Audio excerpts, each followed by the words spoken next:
Internet está lleno de chorradas sobre el cortisol y mucha gente es que ni siquiera sabe lo que es. Soy Antonio Mas, endocrino experto en obesidad y tiroides, y en este vídeo voy a contarte qué es el cortisol y por qué no es tu enemigo, cómo se mide y el gran error que cometen todos los gurús de Internet a la hora de explicarte cómo se estudia, qué relación tiene con la grasa abdominal y la menopausia, y cómo bajar realmente en la vida real los niveles de cortisol. Vamos a empezar leyendo la pregunta que me dejó una suscriptora y que motiva este vídeo.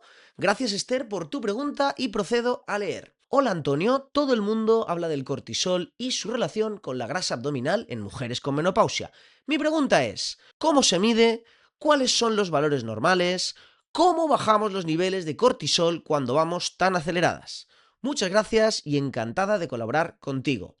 Gracias a ti, Esther, por tu pregunta y voy a responderte paso por paso porque hay mucha tela que cortar aquí. Primero, ¿qué es eso del cortisol? Pues el cortisol es sencillamente una hormona que ya sabéis, para mis seguidores, que es un mensajero químico que viaja por la sangre y dice a otros órganos a distancia cómo tienen que comportarse. Básicamente, estos son las hormonas, un sistema de comunicación entre órganos. Pues bien, concretamente, el cortisol como mensajero, el mensaje que lleva nos ayuda a defendernos del estrés.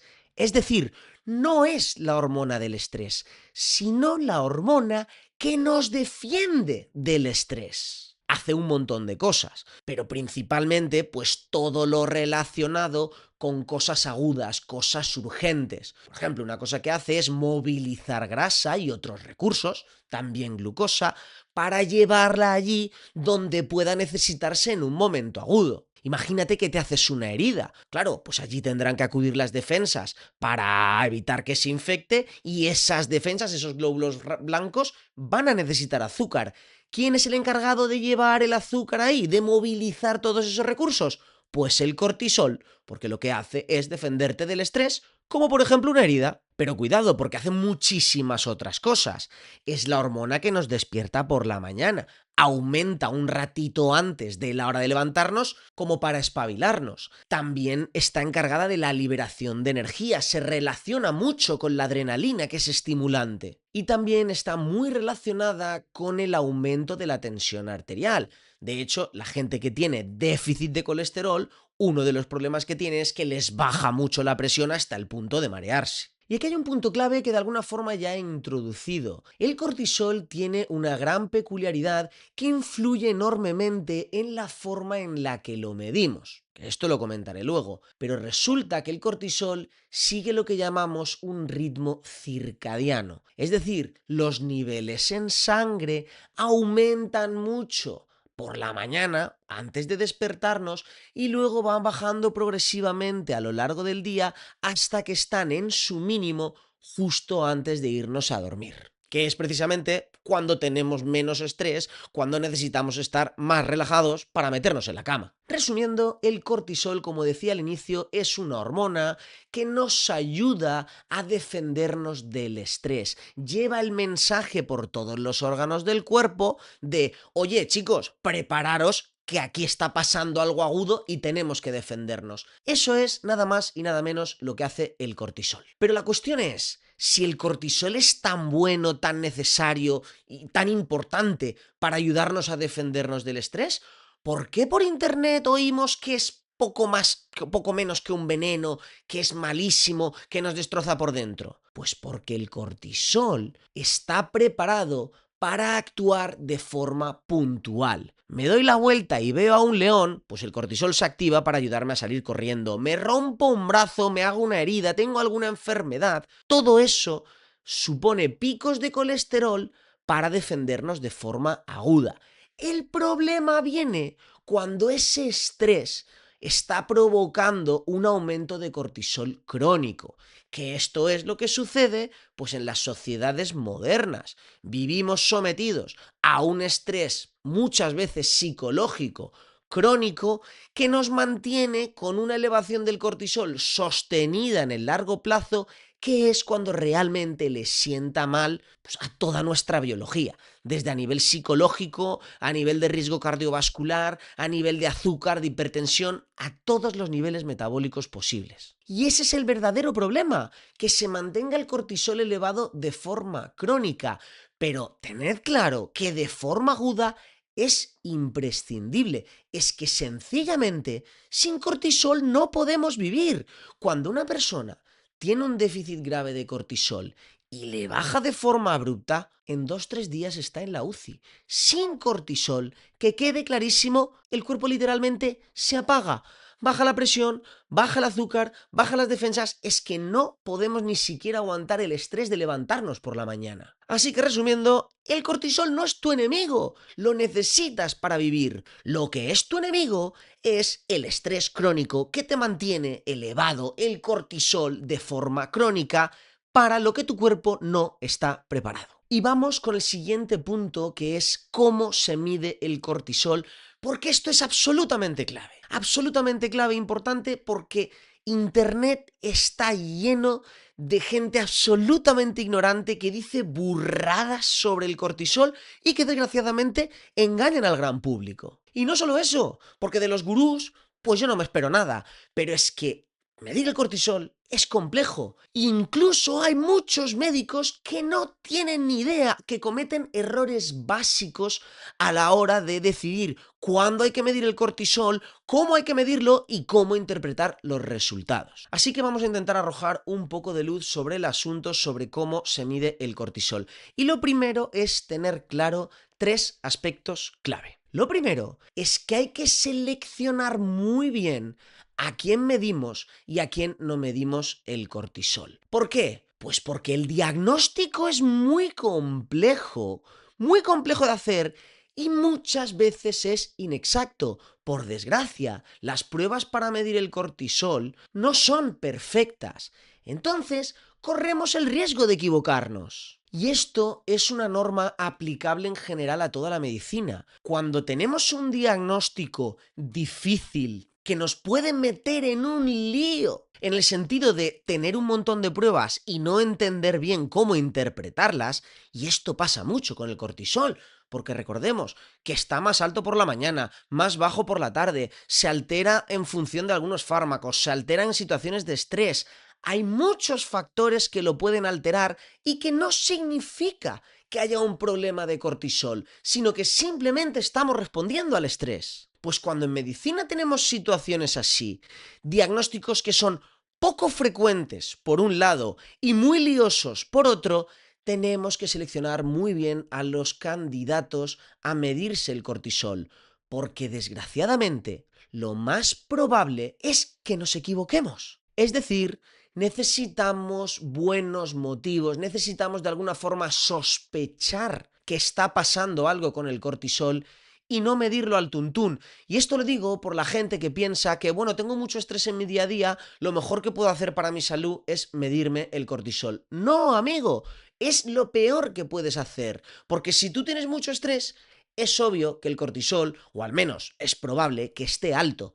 Pero eso no significa que tu sistema de cortisol esté roto, significa que está trabajando. Entonces este es el primer punto. Tenemos que estar seguros de que tenemos buenos motivos para mirar el cortisol. Segundo punto, y aquí es donde pecan los gurús, no podemos simplemente mirar el cortisol a ver cómo está, porque las pruebas para detectar si está alto o está bajo son radicalmente diferentes. No tiene ningún sentido. Yo cada vez que veo un gurú diciéndole a algún paciente mío, es que mírate el cortisol a ver cómo lo tienes, pero es que eso no tiene ningún sentido. Mírate lo que quiere decir, que veamos si está alto, porque tendremos que tener síntomas para sospechar que está alto y entonces hacer unas pruebas. O quiere decir que miremos a ver si está bajo, porque entonces tendremos otros síntomas completamente distintos y tendremos que hacer otras pruebas. No tiene sentido. Por favor, querido gurú de cabecera, si me estás escuchando, olvídate del cortisol. No tienes la capacidad suficiente para pedir esas pruebas y para interpretarlas. Ten un poco de decencia, asume que el mundo del cortisol es complejo y échate a un lado y déjanos a los expertos que somos los endocrinos. Y tercer punto, tercera clave, que nos tenemos que plantear incluso antes de hacer un test diagnóstico de cortisol es que las pruebas son muy complejas. Incluso aunque tengamos síntomas evidentes de exceso o de déficit de cortisol, tenemos que hacer toda una serie de pruebas. No basta con una prueba. Primero hay que hacer unas pruebas que llamamos de cribado para establecer una sospecha. Luego, habitualmente, hay que hacer unas pruebas de confirmación y, en tercer lugar, tenemos que hacer unas pruebas de localización, porque el cortisol no se fabrica por su cuenta solo en las glándulas suprarrenales, sino que se fabrica, como muchas hormonas, a las órdenes del cerebro. Entonces, cuando encontramos un problema de cortisol, tenemos que averiguar si el problema está en las suprarrenales, encima de los riñones, que es donde se fabrican en última instancia, o si es un problema de regulación, que es que el cerebro, en concreto la hipófisis, no está estimulando las suprarrenales. Entonces, fijaros lo complejo que es. Hay 3 pasos diagnósticos: la sospecha, la confirmación y la localización, como para ponerte en manos de un gurú. Y ahora sí, una vez tenemos claro que tenemos que seleccionar muy bien a los candidatos, no es algo que le podemos mirar a todo el mundo, que no podemos simplemente mirar a ver cómo está, sino que tenemos que decidir si pensamos que está alto o está bajo, y que entendemos que esto es un proceso diagnóstico complejo que lleva varias fases, entonces sí podemos entender cuáles son las pruebas para estudiar el cortisol. Por un lado, si sospechamos que el cortisol está alto, tenemos 3 pruebas que podemos hacer. Primero, una prueba de cortisol en orina de 24 horas.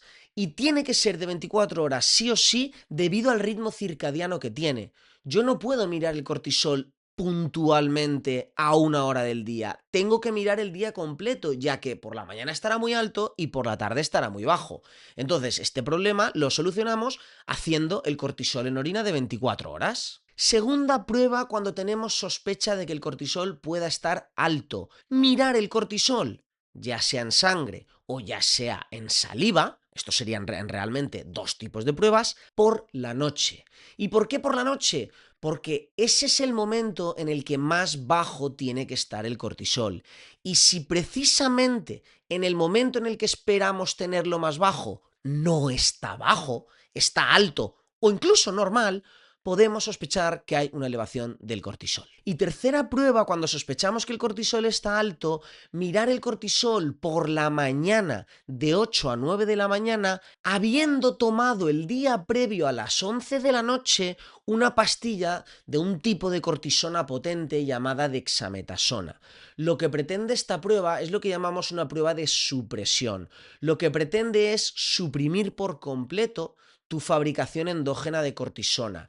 Y entonces lo que esperamos es que a primera hora de la mañana esté pues prácticamente a cero. Si a pesar de tomarte una dosis alta de cortisona por la mañana hay algo de cortisona en sangre, cuando esperamos que esté prácticamente a cero, significa que hay un problema y que tu cuerpo está fabricando de forma inapropiada cortisol. Y ojo, fijaros si es complejo el diagnóstico del cortisol, que solo hemos hablado de las pruebas de cribado.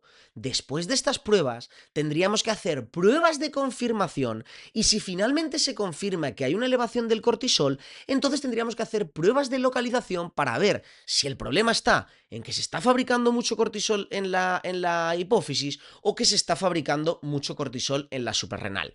No voy a entrar en esto porque ya son cosas muy específicas a nivel de endocrinología, pero sí que quería dejar claro la complejidad del asunto para que no os fiéis de un cualquiera que veáis por internet. ¿Y qué nos quedaría? Pues las pruebas que necesitamos cuando sospechamos un déficit de cortisol. Cuidado, porque un déficit de cortisol es una cosa realmente grave que lo normal, salvo que sea muy leve, es que cante muy pronto, se diagnostique relativamente pronto, porque es que ni más ni menos es que acabas en la UCI en cuestión de días, ¿vale? Entonces, las pruebas para diagnosticar el déficit de cortisol, aquí sí que en la mayoría de casos podemos empezar directamente midiéndolo en sangre a primera hora de la mañana. Y a partir de aquí, en función de los niveles que encontremos, pues podemos tener un diagnóstico más sencillo, más rápido, o tenemos que complicarnos con alguna prueba más. Es decir, si encontramos el cortisol extraordinariamente bajo, menor de 3, y con esto respondo a tu pregunta, Esther, si el cortisol en orina está por debajo de 3, esto es diagnóstico. nadie vive con un cortisol, perdona, he dicho en orina, el cortisol en sangre. Si el cortisol en sangre a primera hora de la mañana está por debajo de 3, sin duda tienes un déficit de cortisol, porque ningún ser humano en condiciones fisiológicas va a vivir con un cortisol por debajo de 3. El extremo opuesto, si el cortisol está por encima de 18, tienes garantía total de que tu cuerpo tiene un cortisol normal y no estás en déficit. Pero el problema lo tenemos cuando estamos en el rango intermedio. Cuando el cortisol en ayunas está entre 3 y 18, no podemos estar seguros de si hay un déficit o no. Y por tanto, aquí sí que tenemos que pasar a una segunda ronda de pruebas, que serían ya pruebas funcionales. De forma resumida, en estos casos lo que intentamos es o bien estimular las suprarrenales con una hormona llamada ACTH y ver si conseguimos elevarlas, lo cual descartaría el déficit de cortisol, o intentar elevar la cortisona, el cortisol, los estoy utilizando como sinónimos, aunque no son exactamente lo mismo, pero intentar elevar la cortisona provocando una hipoglucemia con insulina, un bajón de azúcar que en condiciones normales activaría tu sistema de cortisol. Si al hacerte un bajón, obviamente esto se hace en un entorno hospitalario controlado, si al provocarte un bajón no elevas tu cortisol, de nuevo podríamos decir que sin duda tienes un déficit. Y con esto voy a acabar ya el tema de lo que sería el diagnóstico del exceso y el defecto de cortisol. Simplemente quedaros con que las pruebas son diferentes si pensamos que hay un exceso o si pensamos que hay un déficit. Por eso tenemos que pedirlo solo cuando lo sospechemos, porque los síntomas también van a ser diferentes. Pero por acabar con la pregunta de mi querida suscriptora Esther, los valores de la normalidad, la realidad es que no me los sé de memoria. Esto es algo que lo vemos en el análisis. Pero quédate con que realmente no es importante.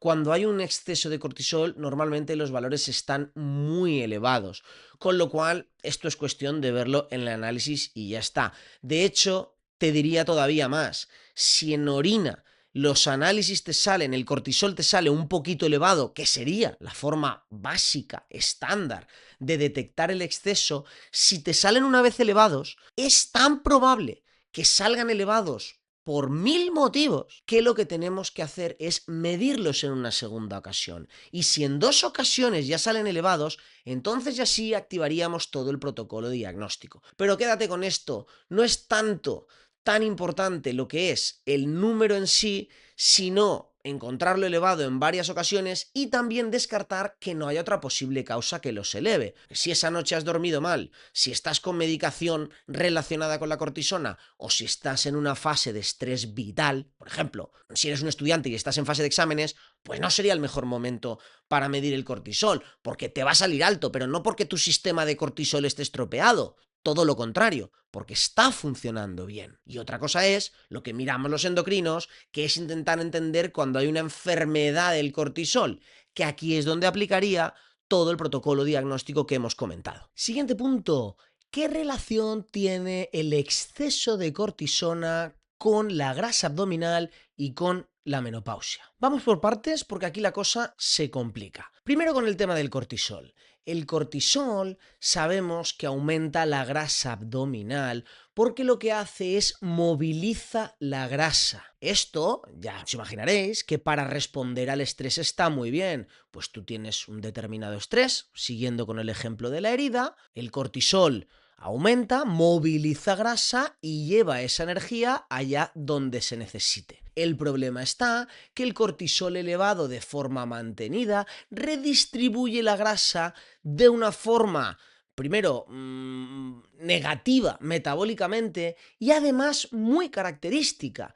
Esto es lo que se llama, esto sucede en la enfermedad de Cushing, en el síndrome de Cushing, que no es más que exceso de cortisol, y lleva a una distribución que de hecho llamamos distribución cushingoide o fenotipo cushingoide, que es que aumenta la grasa principalmente a nivel abdominal, también aumenta la grasa a nivel de detrás del cuello, saliendo como una especie de chepa o de jiba que conocemos en lenguaje médico como jiba de búfalo, y también es muy típico que aumente la grasa encima de las clavículas. Esto Ojo, no sucede con elevaciones mínimas de cortisol, por muy sostenidas que sean, en relación al estrés del día a día. Es decir, aunque tú tengas una depresión o una ansiedad crónica y te pases toda la vida con un ligero exceso de cortisol, no vas a llegar a tener todo ese aspecto físico típico del Cushing que entre otras cosas, además de la redistribución de la grasa, salen estrías, la piel se debilita, como moratones, son muchos otros síntomas. Pero sí que es cierto que característicamente, y si hablamos, por responderte, Esther, de grasa abdominal, el exceso de cortisol en un contexto de enfermedad de Cushing, que supone un gran aumento del cortisol, lo que hace es que aumenta la grasa abdominal. Si lo queremos relacionar con la menopausia, que es lo que tú preguntas, pues aquí todavía la cosa se lía más, porque en la menopausia lo que sucede es que se agotan los folículos, se agotan los ovarios, por así decirlo, y los estrógenos, que son las hormonas que dan las características femeninas físicas, por supuesto además encargadas de la regla y otras tantas cosas, también ayudan al hueso, lo que sucede es que al bajar los estrógenos disminuye la tolerancia al estrés, o dicho de otra forma, el cuerpo se vuelve más sensible al estrés. Por así decirlo, después de la menopausia, en situación de estrógenos bajos, el cortisol tiene más efecto. Pero claro, además es que en la menopausia, en parte por el descenso de estrógenos, en parte por la edad, suceden otros muchos cambios, tanto metabólicos y hormonales como incluso físicos y a nivel de movilidad. Claro, aumenta la resistencia a la insulina, que también se correlaciona con aumento de la grasa abdominal. Empeora el descanso nocturno y el sueño es importantísimo, sobre todo para ayudarnos a controlar el apetito. Cuando uno duerme mal, además de tener más apetito, toma peores decisiones alimentarias, cambia la apetencia. Apetecen alimentos más calóricos, más energéticos, peores para la salud. Pero es que además, después de la menopausia, normalmente el estilo de vida se vuelve más sedentario, que si no duelen las rodillas, que si apetece menos salir, que si el estilo de vida, ya el propio ritmo sociocultural de vida se vuelve más tranquilo, y todos estos son también factores que repercuten en el aumento de grasa abdominal. Claro, entonces en resumen, ¿cuál sería la relación de cortisona, menopausia y grasa abdominal? Pues al final se trata de, no voy a decir un desbalance, porque es más bien un cambio hormonal y por tanto metabólico que supone una mayor tendencia a aumentar la grasa abdominal. Por un lado, por el propio cortisol, porque nos volvemos más sensibles a este; por otro lado, por los cambios fisiológicos propios de la menopausia; y por otro lado, pues por los cambios en estilo de vida que también suelen tocar, que habitualmente suceden en esa edad. Y último punto que quería tratar en el vídeo: ¿cómo demonios bajamos los niveles de cortisol? Cuidado, porque a pesar de todo lo que encuentres por internet, no existe una pastilla mágica para bajar el cortisol. Ni algas, ni hierbas, ni suplementos, ni nada en absoluto. De hecho, bajar el cortisol podría ser incluso peligroso. Recordemos que el cortisol es una hormona que nos defiende del estrés. Y si tenemos un estrés legítimo, sobre todo agudo, vamos a necesitar el cortisol para defendernos de él. Si en esa situación en la que necesitamos una defensa contra el estrés bajáramos de forma artificial el cortisol, no se puede hacer, desde luego, con medidas estándar. A lo mejor con medidas farmacológicas sí, pero con lo que te va a recomendar el gurú de cabecera de turno, desde luego no se puede bajar el cortisol, y más vale que así sea, porque nos podríamos buscar un problema. Pero en cualquier caso, como digo, sería peligroso. Al final, yo creo que es mucho más sensato fiarse del manejo hormonal que va a hacer el cuerpo, por supuesto en situaciones normales, que del manejo hormonal que pueda hacer un gurú que seguramente ni ha estudiado desde fuera. Otra cosa muy distinta, como decíamos al principio, es que tú tengas una causa de estrés crónico que te mantiene con unos niveles elevados de cortisol en el largo plazo. Entonces ahí sí que deberíamos bajarlo, pero no deberíamos ir directos a bajar el colesterol, el cortisol. El cortisol es un simple mediador que está ayudándote a defenderte del estrés. Donde deberíamos poner el foco es en bajar esa causa del estrés. Si tienes problemas vitales tipo problemas en el trabajo, problemas familiares, problemas económicos, si no cuidas bien tus ritmos circadianos día-noche, duermes mal, por la noche estás expuesto a pantallas y a exceso de luz azul, por el día estás todo el día encerrado con luz artificial, no tienes un buen horario de ingesta, comes mucho por la noche, poco por la mañana, comes comida de mala calidad. Claro, todo esto sí que va a influir en tu cortisol, te va a estropear el ritmo normal, te va a estresar y sí que habría que cambiarlo. Pero el problema no es el cortisol. Ahí el cortisol es, como se suele decir, el simple mensajero. Y no hay que pagarla con el mensajero. Hay que matar al que envía el mensaje. Si tienes un problema de que tienes estreses en tu vida, me da igual, físicos, psicológicos, tenemos que ir a por ello. Y a veces, y esto sucede más de lo que parece, no hay ningún gran factor estresante, sino que es el propio ritmo de vida occidental. Dormimos a deshoras, comemos mal, bebemos alcohol, no hacemos ejercicio. Todo eso no son enfermedades con nombre y apellidos, pero sí que te estropean un poco como máquina. ¿Y cuál sería la solución en ese contexto para bajar el cortisol?